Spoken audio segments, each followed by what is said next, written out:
പ്രേക്ഷകരെ സ്വാഗതം. ഹൈ ഫൈവിലേക്ക് തിരഞ്ഞെടുപ്പ് പ്രചാരണം നാളെ കൊട്ടിക്കലാശത്തിലേക്ക് പോവുകയാണ്. ഇതുവരെ നമ്മൾ ഓരോ ദിവസവും ഓരോരോ ജില്ലകളായി വിശദമായി പരിശോധിക്കുകയായിരുന്നു. ഇന്ന് അവസാനത്തെ 2 ജില്ലകളാണ് രജേശ്വരി രവീന്ദ്ര, മലപ്പുറവും വയനാടും. എന്തായാലും നമ്മൾ ഇതുവരെ ഓരോ ജില്ലകളായി പരിശോധിച്ചു. ഇപ്പോൾ മലബാറിലെ ഏറ്റവും കൂടുതൽ പ്രതീക്ഷ UDF വെച്ച് പുലർത്തുന്ന 2 ജില്ലകളാണ്. അവരുടെ കോട്ട എന്നൊക്കെ അവർ വിശേഷിപ്പിക്കുന്ന 2 ജില്ല.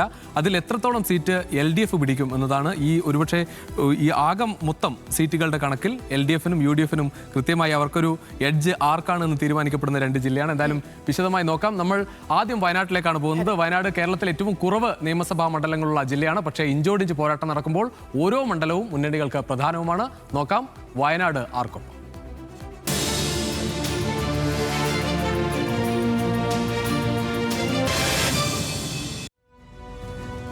മലബാറിൽ ഇപ്പോൾ പറഞ്ഞതുപോലെ തന്നെ UDF-ന്റെ ശക്തി കേന്ദ്രമാണ് വയനാട്. കാരണം ലോക്സഭയിൽ തുടർച്ചയായിട്ട് വമ്പൻ ഭൂരിപക്ഷത്തിൽ UDF ജയിക്കുന്ന, കോൺഗ്രസ് ജയിക്കുന്ന മണ്ഡലമാണ്. നേരത്തെ രാഹുൽ ഗാന്ധിയുടെയും പിന്നീട് ഇപ്പോൾ പ്രിയങ്ക ഗാന്ധിയുടെയും മണ്ഡലമാണ്. വയനാട് ജില്ലയിലെ 3 നിയമസഭാ മണ്ഡലങ്ങളിലും UDF-ന് ശക്തി കേന്ദ്രങ്ങൾ ഉണ്ടെങ്കിലും ഓരോ സാഹചര്യത്തിലും മാറി മറിയുന്നതാണ് വയനാടിന്റെ രാഷ്ട്രീയം, അല്ലെ രജേഷ്? ആ ഗ്രാഫിൽ തന്നെ കാണാം. നിലവിലുള്ള 3 മണ്ഡലങ്ങളിൽ LDF-ന് 1ഉം UDF-ന് 2 സീറ്റുകളാണ് കയ്യിലുള്ളത്.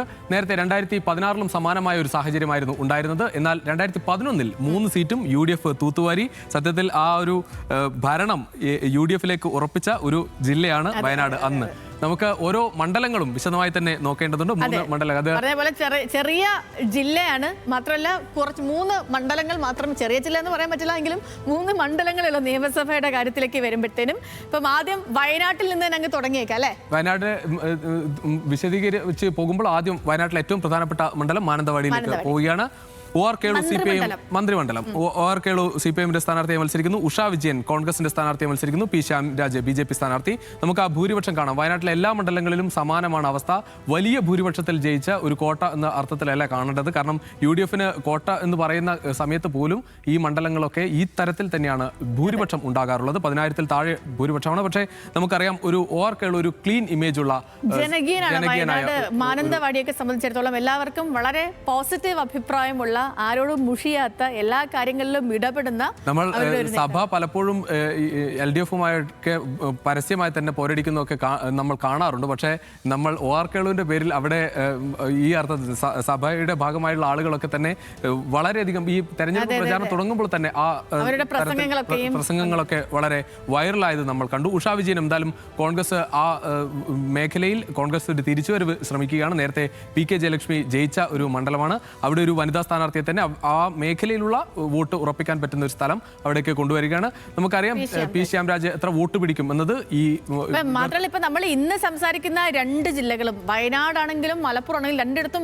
BJP-ക്ക് ഒരു വലിയ ഫാക്ടർ അല്ല, എന്തെങ്കിലും ചെയ്യാൻ ഉറപ്പാണ്. കാരണം അതിലൊരു തർക്കവുമില്ല. പക്ഷേ നമ്മൾ മനസ്സിലാക്കേണ്ടത് ഇവിടെ LDF-നും UDF-നും തമ്മിലുള്ള മത്സരത്തിൽ UDF-ന് തന്നെയാണ് മേൽക്കൈ എന്ന കാര്യത്തിൽ ഒരു തർക്കവുമില്ല, 2 ജില്ലകളെയും കണക്കിലെടുത്താൽ. പക്ഷേ അവിടെ എത്ര കൂടുതൽ സീറ്റ് കിട്ടും എന്നത് ആകെ മൊത്തം 2014-ലെ 16,000 വോട്ടിലേക്ക് ഇത്തവണ എത്താനാകുമോ എന്ന BJP-ക്ക് എന്നതാണ് BJP ശ്രമിക്കുന്നത്. എന്തായാലും മാനന്തവാടി കഴിഞ്ഞു. നമ്മൾ മാനന്തവാടിയിൽ നിന്ന് അവിടെ വളരെ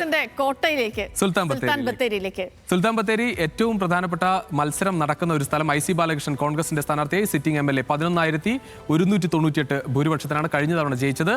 MS വിശ്വനാഥൻ CPI സ്ഥാനാർത്ഥിയായി വരുന്നു.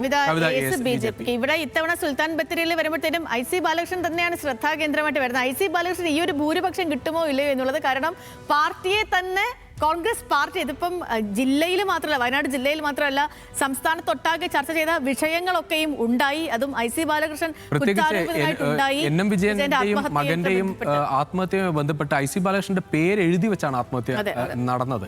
അതിനുശേഷം ആ കുടുംബം പരമാവധി സമയം മാറി നിൽക്കാൻ ശ്രമിച്ചു, ഇത്തരം വിവാദങ്ങളിൽ നിന്ന് മാറിക്കാൻ ശ്രമിച്ചു. പക്ഷെ പാർട്ടിയോട് പറഞ്ഞ് പാർട്ടി അത് പരിഹരിക്കുമെന്ന് പറഞ്ഞു. പക്ഷേ പ്രിയങ്ക ഗാന്ധി ഉറപ്പ് കൊടുത്തു. IC ബാലകൃഷ്ണനെ മാറ്റി നിർത്തുമെന്ന് ഉറപ്പ് കൊടുത്തതിന് ശേഷം IC ബാലകൃഷ്ണൻ മത്സരിക്കുന്നത് മാത്രമല്ല പ്രിയങ്ക ഗാന്ധി അവിടെ പ്രചാരണത്തിന് കൂടി വരികയാണ് നാളെ. എന്തായാലും ആ പ്രതിഷേധം ആ കുടുംബം നടത്തും. ആ വിഷയം തന്നെയാണ് ആ മണ്ഡലത്തിൽ ആകെ തന്നെ പ്രചരിപ്പിക്കാൻ LDF ശ്രമിക്കുന്ന ഏറ്റവും പ്രധാനപ്പെട്ട കാര്യം MS വിശ്വനാഥൻ കഴിഞ്ഞ തവണ വളരെ മികച്ച നിലയിൽ ഈ മത്സരം കാഴ്ചവെച്ച ഒരാളാണ്. വീണ്ടും MS വിശ്വനാഥൻ വരുമ്പോൾ ഈ വിവാദത്തിന്റെ പശ്ചാത്തലത്തിൽ ഒരു അട്ടിമറിയാണ് സത്യത്തിൽ LDF ലക്ഷ്യമിടുന്നത്.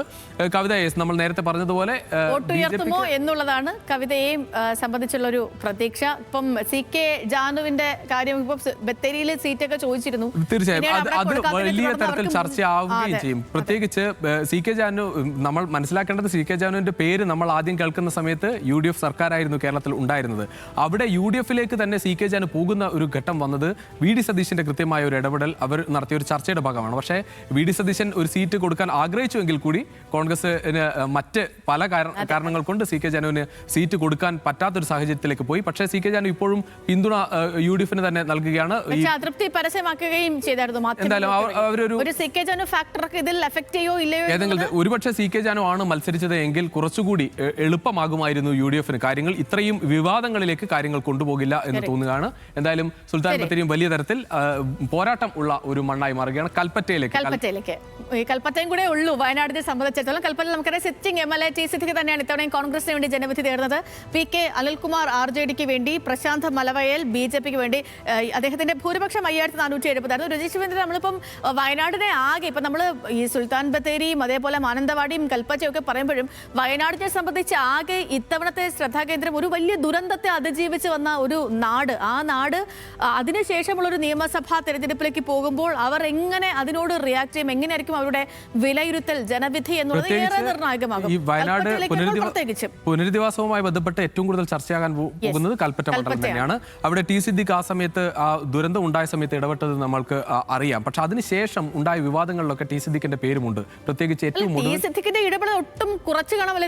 കാരണം ആ ദുരന്തമുണ്ടായ ആ നിമിഷം മുതൽ ഉറക്കമില്ലാതെ പ്രവർത്തിച്ച എല്ലാവരും പ്രവർത്തിച്ചു. അതിൽ ഏറ്റവും പ്രധാനപ്പെട്ട ആള് പ്രത്യേകിച്ച് മുഖ്യമന്ത്രി തന്നെ ആദ്യം വിളിച്ച ഒരാൾ ടി സിദ്ദിഖ് ആയിരുന്നു. ടി സിദ്ദിഖ് തന്നെ അത് പറയുന്നത് പ്രവർത്തനത്തെ ഒട്ടും വില കുറച്ച് കാണാൻ പറ്റില്ല. പക്ഷേ അവിടെ കോൺഗ്രസിന്റെ ഓരോ പിന്നീടുള്ള ഏറ്റവും ഒടുവിൽ ഈ വിവാദം വന്ന് നിൽക്കുന്നതും ടി സിദ്ദിഖിലാണ്. അത് ശ്രുതിയുമായി ബന്ധപ്പെട്ട കാര്യത്തിലാണ്. ഏറ്റവും പ്രധാനപ്പെട്ട കാര്യം ഈ വയനാടുമായി ബന്ധപ്പെട്ട ആരാണ് കൃത്യമായി നടപ്പാക്കിയത് എന്ന കാര്യത്തിൽ ജനങ്ങൾ വിലയിരുത്തുന്ന ഒരു തെരഞ്ഞെടുപ്പ് കൽപ്പറ്റയുടേതായിരിക്കും. കൽപ്പറ്റയിൽ എന്ത് സംഭവിച്ചാലും അത് ഒരുപക്ഷെ ടി സിദ്ദിഖിന് ഭൂരിപക്ഷം ഉയർത്തി വിജയിക്കാൻ സാധിച്ചാൽ ടി സിദ്ദിഖിന്റെ പ്രവർത്തനങ്ങൾക്ക് കൽപ്പറ്റയിലെ ജനങ്ങൾ വില നൽകി എന്ന് കാണേണ്ടി വരും. ടി സിദ്ദിഖിന് ഏതെങ്കിലും തരത്തിൽ പരാജയമുണ്ടായാൽ ഈ വിവാദങ്ങളുടെ ഭാഗമായിട്ടാണ് ആ പരാജയം വിലയിരുത്തേണ്ടി വരും. എന്തായാലും RJDക്ക് തന്നെ ആ സീറ്റ്, ഘടകകക്ഷിക്ക് തന്നെ ആ സീറ്റ്, നേരത്തെ CPIM ആ സീറ്റ് ഏറ്റെടുക്കുമോ KRFിന് മത്സരിക്കുമോ തുടങ്ങിയ ചർച്ചകളൊക്കെ ഉണ്ടായിരുന്നു. പക്ഷേ CPIM അതിന് നിന്നില്ല. RJDക്ക് തന്നെ ആ സീറ്റ് കൊടുക്കുകയാണ്. PK അനിൽകുമാർ മത്സരിക്കുന്നു. എന്തായാലും നമ്മൾ ഈ ഭൂരിപക്ഷം കൂടി മനസ്സിലാക്കുമ്പോഴാണ് BJPയുടെ പ്രാധാന്യം ഇവിടെ മനസ്സിലാകുന്നത്. കാരണം 5470 എന്ന വളരെ ചെറിയ ഭൂരിപക്ഷത്തിലാണ് ഇവിടെ കൽപ്പറ്റയിൽ വിജയിക്കാൻ ടി സിദ്ദിഖിന് സാധിച്ചത്. എന്തായാലും ടി സിദ്ദിഖ് വീണ്ടും മത്സരിക്കുമ്പോൾ അതൊരു അദ്ദേഹത്തിന് ഇപ്പോഴും നമ്മൾ കഴിഞ്ഞ ദിവസം പോലും നമ്മുടെ ഇലക്ഷൻ ട്രാവലറിൽ TM ഹർഷയുടെ ഡയറക്ടറുമായിട്ടൊക്കെ സംസാരിക്കുന്ന ഘട്ടത്തിലും അദ്ദേഹം ഈ ആരോപണങ്ങളെയൊക്കെ തള്ളുന്നുണ്ട്. പക്ഷെ അത് എത്ര കണ്ട് പറഞ്ഞ് ഒരുപക്ഷെ എനിക്ക് തോന്നുന്നു ഈ പ്രചാരണങ്ങളിൽ നിന്ന് രക്ഷ നേടാൻ ഏറ്റവും കൃത്യമായി അറിയാവുന്ന രാഷ്ട്രീയ നേതാക്കളിൽ ഒരാളാണ് ടി സിദ്ദിഖ്. പലപ്പോഴും ഏതെങ്കിലും തരത്തിലൊരു വിവാദം വന്നാൽ ടി സിദ്ദിഖ് എന്താണോ പറയാൻ ഉദ്ദേശിച്ചത് അത് മാത്രം പറഞ്ഞു പോകാനുള്ള ഒരു മെയ്വഴക്കമൊക്കെ ടി സിദ്ദിഖിനുണ്ട്. പക്ഷേ എനിക്ക് തോന്നുന്നു അതില്ലാത്ത ഒരു നേതാക്കളിൽ ഒരാളാണ് സണ്ണി ജോസഫ് ഒക്കെ എന്ന് തോന്നുന്നു. ഇപ്പം മാത്രമല്ല, ഇപ്പം വയനാട് തിരഞ്ഞെടുപ്പൊക്കെ വരുന്നതിന് എനിക്ക് തോന്നുന്നു ഒരു 3-4 മാസം മുൻപാണ് ഒരു കൂട്ടം ആളുകൾ CPMലേക്കൊക്കെ മാറിയത്. ഈ ടൗൺഷിപ്പുമായിട്ടൊക്കെ ബന്ധപ്പെട്ട് സർക്കാരിന്റെ പ്രവർത്തനങ്ങളിലൊക്കെയും സന്തോഷം പ്രകടിപ്പിച്ചുകൊണ്ട് ഒരു ഗ്രൂപ്പ് ഓഫ് ആൾക്കാർ പാർട്ടിയിൽ ചേർന്നതുമൊക്കെയും പ്രത്യേകിച്ച് മറ്റൊരു കാര്യം വയനാട്ടിലെ ഗ്രൂപ്പ് പോരാണ്. അത് എടുത്തു പറഞ്ഞ് മാത്രമേ ഈ തെരഞ്ഞെടുപ്പിലേക്ക് പോകാൻ പറ്റൂ. കാരണം വയനാട് പോലെ ഒരു ശക്തി കേന്ദ്രത്തിൽ പ്രിയങ്ക ഗാന്ധിയെ പോലെ ഒരാൾ MP ആയിരിക്കുന്ന ഒരു സ്ഥലത്ത്, രാഹുൽ ഗാന്ധി ശ്രദ്ധിച്ചിരുന്ന നേരത്തെ MP ആയിരുന്ന ഒരു സ്ഥലത്ത് നേരിട്ട് ഹൈക്കമാൻഡ് കണ്ണു വെക്കുന്ന ഒരു മണ്ഡലത്തിൽ, ഒരു ജില്ലയിൽ അവിടെ ഗ്രൂപ്പ് പോര് എത്ര ഗ്രൂപ്പുണ്ട് എന്ന് എണ്ണേണ്ടി വരും. PK ജയലക്ഷ്മി ഇപ്പോൾ മറ്റൊരു ഗ്രൂപ്പിന്റെ ഭാഗമാണോ എന്ന് തോന്നും. കാരണം ND അപ്പച്ചൻ മറ്റൊരു ഭാഗത്ത് നിൽക്കുന്നു. ഗ്രൂപ്പ് പോരിന്റെ ഭാഗമായി ഈ പണത്തിന്റെ സഹകരണ ബാങ്കുകളിലെ പ്രശ്നങ്ങൾ ഒരു ഭാഗത്ത്, ആ പരാതികൾ അവിടെയുണ്ട്.